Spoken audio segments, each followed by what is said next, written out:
A family can be made up in many different ways.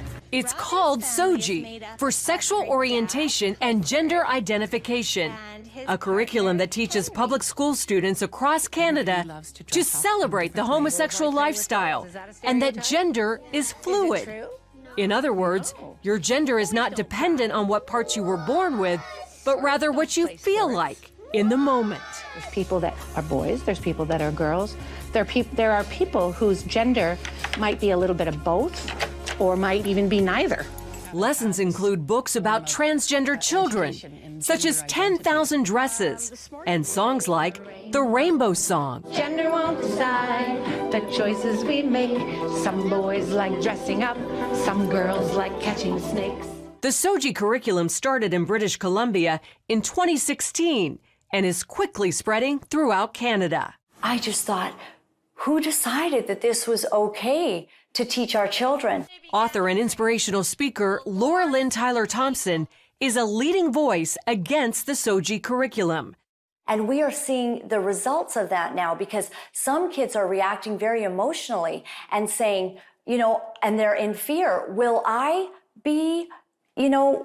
suddenly struggle with feeling like a different gender inside of my body? Carrie Simpson of Culture Guard, another leading opponent, calls the curriculum nothing short of child abuse. All those beautiful qualities that make young girls, beautiful girls and women, are being basically vilified.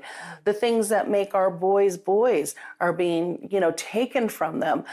So things of equating young men to being strong protectors is something that's now evil. But Morgan Auger, a transsexual and supporter, claims it's about acceptance, not indoctrination. The idea is to teach kids that there are gay kids and there are trans kids and there are trans parents and gay parents in our society, and everybody's wanted and desired. After all, that's what our Human Rights Code says, and it's the role of schools to teach the following of our laws, right?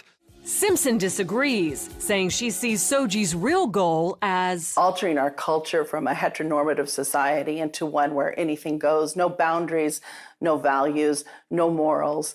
It's a hedonistic cult, basically, what they're implying. Another blaring example, drag queen story time. It's happening in Canada and America, where some public schools and libraries invite drag queens, some dressed like horned demons, to read to young children. And it's a social deconstructionist agenda. They're using children, little 5-year-olds, to accomplish this.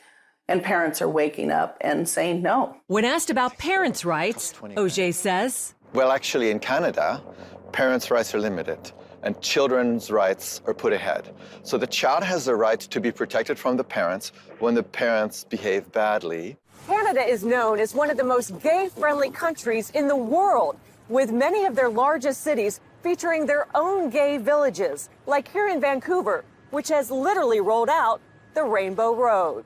Most gays, like village resident Dave Davy DiCarlo, support SOGI and limiting parental rights.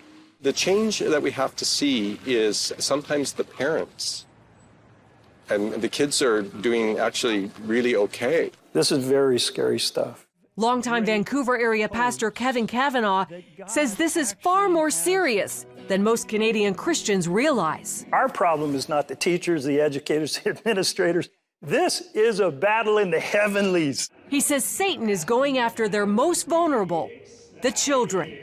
And the little girl came home in tears because the teacher had told her, since she was playing with some toys in the class that were deemed to be masculine in nature, that she was likely a boy in a girl's body. The mother went to the school the very next day, and instead of having any sort of tolerance or support or understanding, she was actually called names. She was told that she was a homophobe, that she was a bigot. With that in mind, Tyler Thompson, Simpson, and Pastor Kevin are spreading their message across social media and in town hall meetings.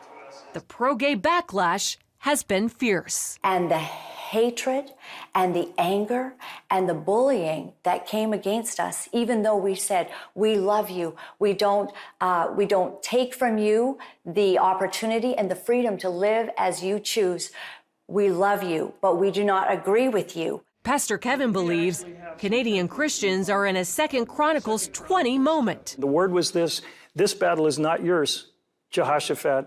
This battle is the Lord's. And the church is beginning to prepare for what it takes to fight for our kids.